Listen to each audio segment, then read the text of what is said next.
you. This is when I found out how tall I am. Thank you so much, Sarah and Jenna, for inviting me to this, and thank you for getting me here so I can spend some time with Kirsty, because we haven't seen each other for years.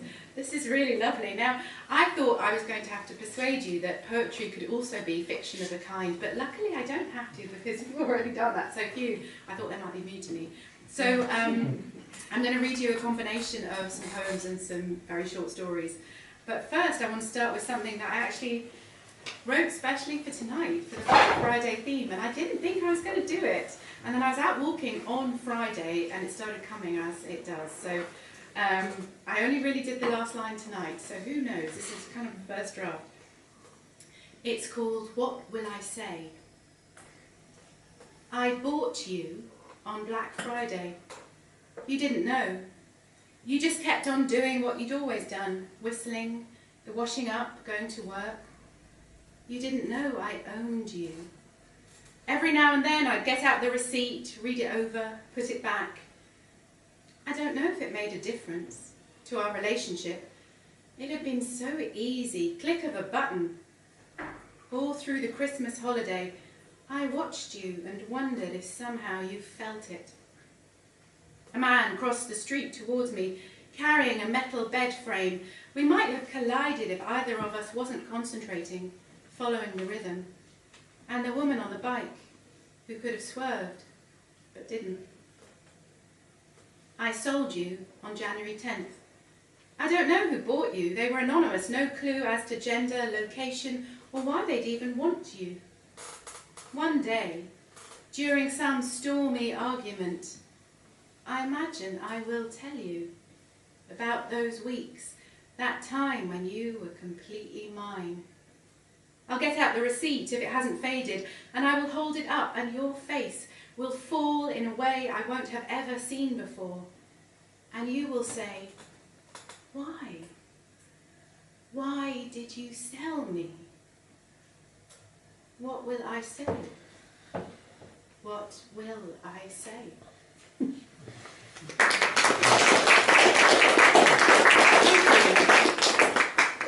quite strange. Sometimes when you haven't read something out before, you don't really know what it's going to do to you. So, there isn't a Black Friday theme for the rest of this, but if there is a theme going on, a bit of a theme, it's science, which I very often use to inspire my poems and short stories.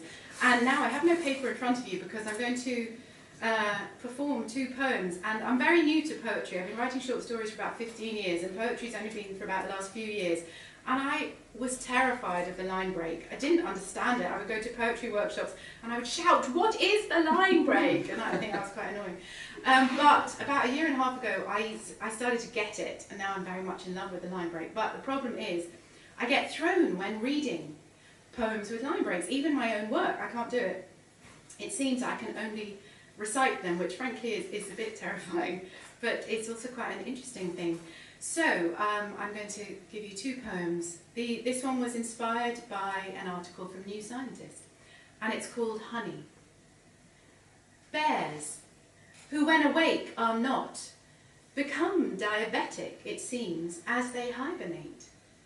Scientists believe this is what allows them to devour their stores of fat during those long winter sleeps.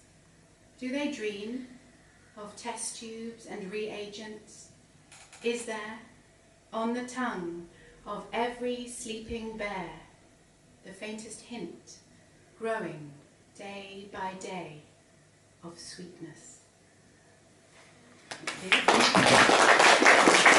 And this next one also inspired, actually, I use New Scientist a lot, and it's so fantastic. Several of you had science in your work, and I can see people nodding. If you have never taken a look at it, it's such a source of inspiration for fiction and poetry. This one was actually inspired by a letter written to New Scientist, and it's called The Biologist and the Birds.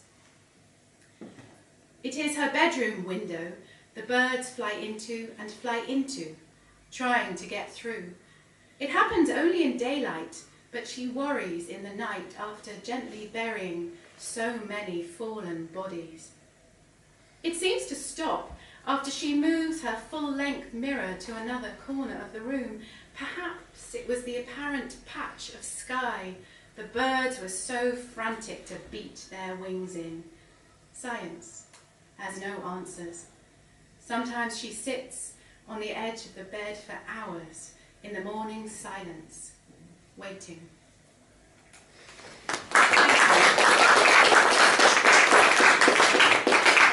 And that was really true. That was the letter. She had all these birds flying into her window, and they would smash into her window until she moved the mirror. Very interesting. Right. I'm going to read you possibly one. I'm not keeping an eye on the time. Someone will stop me somewhere. One story from my second collection. My mother was an upright piano, which has 56 very tiny stories. And I changed my mind, and I thought I'll read this one, partly because this setup reminds me of where I think the story's set in my head, and also because it's one of the stories I've got about Einstein, because I've got a bit of a crush on Einstein. I have a degree in physics, maths and physics, which I did at Manchester actually, and that was the last time I came to Leeds 25 years ago. I was really bad at it. I didn't know what was going on, but I like to steal from physics. And also the other reason for reading this, I do love that fox, is that possibly, I don't know how many of you know that last week was the 100th anniversary of the publication of Einstein's general theory of relativity. Lots of you know that clearly. And I'm one of the two co-editors of a short story anthology just released a few weeks ago of short stories inspired by Einstein's theory of general relativity, and I brought a few copies in case anyone would like one. This isn't in the anthology, but it's one of my Einstein stories, so I thought I'd share it. It's very long, I have to turn the page once. So this is called Einstein Plays Guitar. Einstein sits in the corner playing guitar. No one tells him, Albert, go home, because he's Einstein. He looks up and grins. Einstein stands on stage playing the violin. Everyone listens. Albert, head down, eyes closed. Einstein plays the saxophone. The girl in the purple dress watches. She's never heard before. Of Einstein, sure, but this? Albert stands, feet apart, blasting. It's his first time, someone says. A young man by the bar. In here, says the girl with the purple dress. Oh no, says the young man, first time with that. The young man moves so he can see her face. He's, she says. Yes, we know, says the young man. He laughs. His violin's much better, but he doesn't like to stop at that. He's not so good at being good, or just at being good.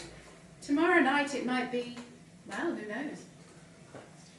Isn't he a genius, says the girl in the purple dress slowly, as if she might be tested. The young man's shoulders twitch.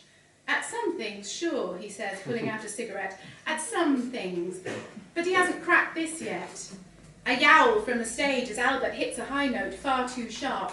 The young man sees the girl's distraction, takes his chance, slides an arm around. What else? He says, inhaling. Oh, says the girl.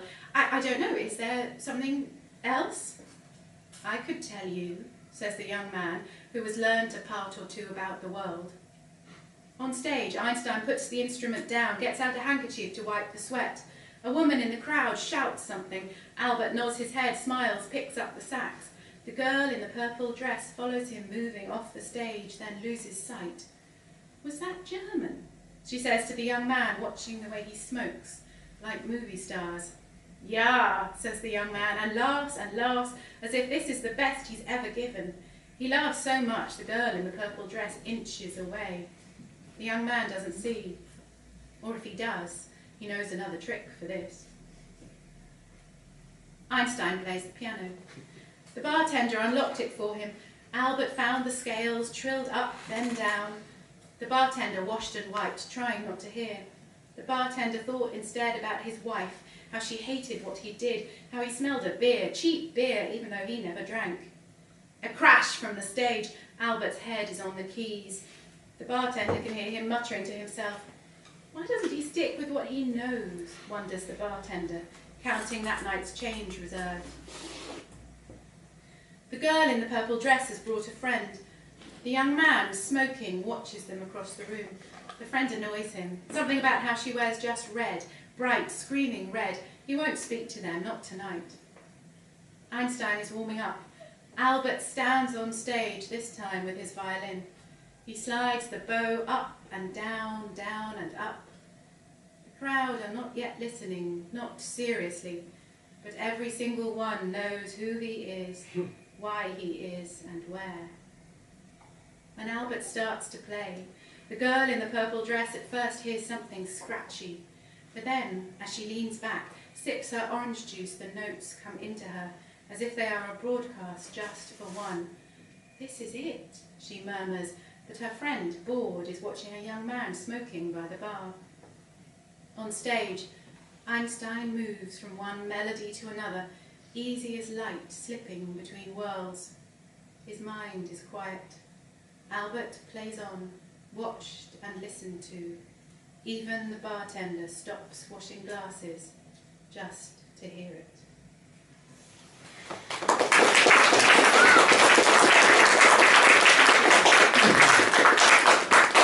Okay, 2 more paperless poems. So I must say I had a dream last night that this event was happening and my mother was here. And she lives in London, so there's no chance. But it was because the poem I'm going to give you now is one thing I ran into when I started writing poetry that's never happened with fiction. My fiction is very fictional. I mean, I'm in there, but it's deep underneath. And on the surface, it's all completely fictional. But with poetry, I started to be able to write autobiographically in a way I've never been able to do before. So I wrote this poem. It's completely autobiographical, and I don't think my mother would be very happy with it. So I like to read it at events because there's nothing else I can do with it. So clearly it has made me a little nervous about it, but anyway, it's called Body. I saw my mother's heart today. She pressed up against the machine while I watched a few feet away as it loaded on the computer screen. "Is that?" I asked. The radiologist, immune to the novelty of inside views, nodded. I'd helped my mother get undressed, seen for the first time the vest she wore to cover where her breasts had been. I had not expected, several moments later, to see her chest, like wings unfurling, open itself out to me. Released, my mother stood small and grinning in her backless gown, not knowing what I'd seen, what she'd shown. I kept it to myself, my mother's heart. It had not looked as I'd imagined, but like a star shooting through her ribs, that body I used to be a part of.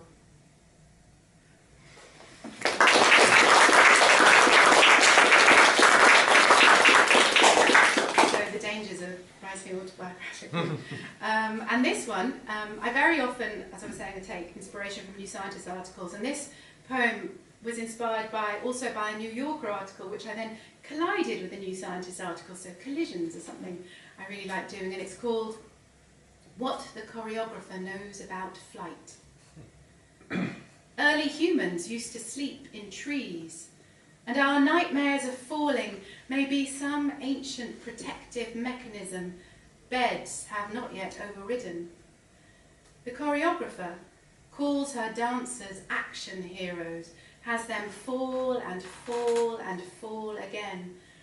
I wonder how I might feel at one of her performances, relieved at not plummeting myself from 20, 30 feet, or reminded of those sweet forest nights, spine pressed into the branches, no thought of beneath.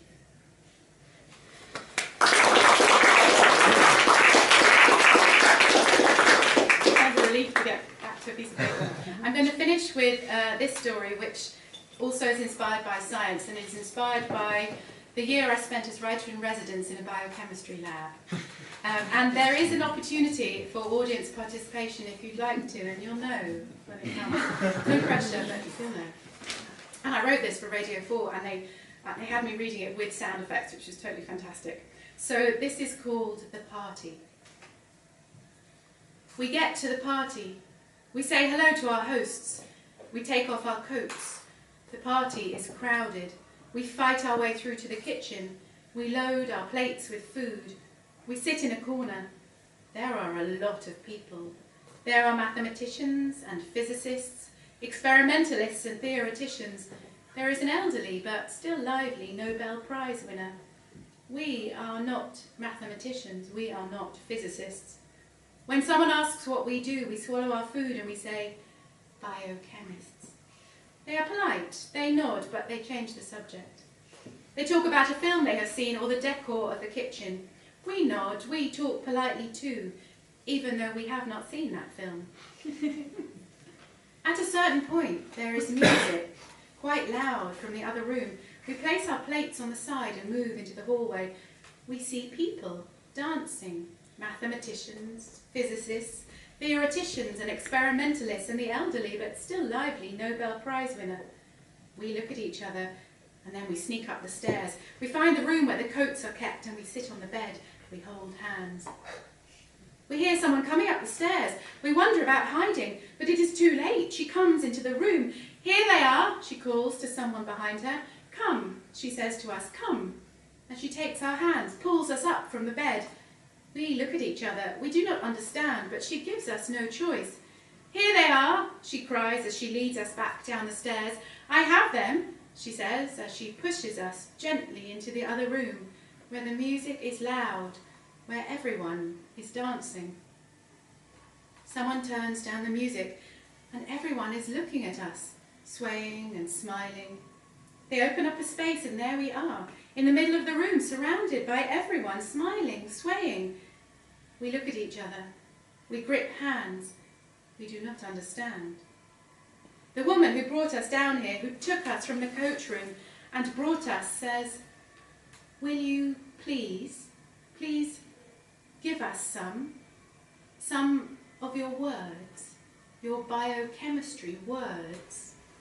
And the others, the mathematicians and the physicists, the experimentalists and the theoreticians, the elderly Nobel Prize winner, they are all nodding, saying, yes, yes, give us your words, your words. We are shy. We are holding hands in the middle, the music still playing, everyone swaying. We look at each other. We wait.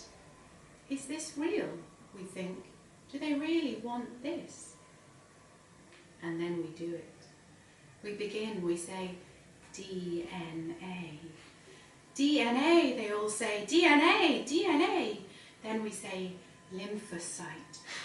Ooh, they say, and they repeat the word, lymphocyte, they say, turning to one another, still swaying, lymphocyte. Organelle, we say then, and then lamellipodia. Lamellipodia, they cry, and someone raises up her arms. The woman who brought us here, who took us from the coach room, claps her hands. Lamellipodia, she cries. We look at each other, we smile, we loosen our handhold, then we say, green fluorescent protein. Oh my, says the elderly Nobel Prize winner, and he does a twirl and then says, green fluorescent protein. The words ripple around the room until everyone is whispering them, chanting them. Green fluorescent protein, green fluorescent protein. And the chant becomes louder and louder. Someone turns the music up and then everyone is dancing. We stand in the middle of the sea of dancing mathematicians and physicists, experimentalists and theoreticians, and the twirling elderly Nobel Prize winner, listening as they murmur green fluorescent protein as they sway and dip.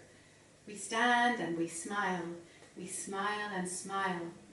We feel wanted, we feel loved, we feel heard. Thank you very much.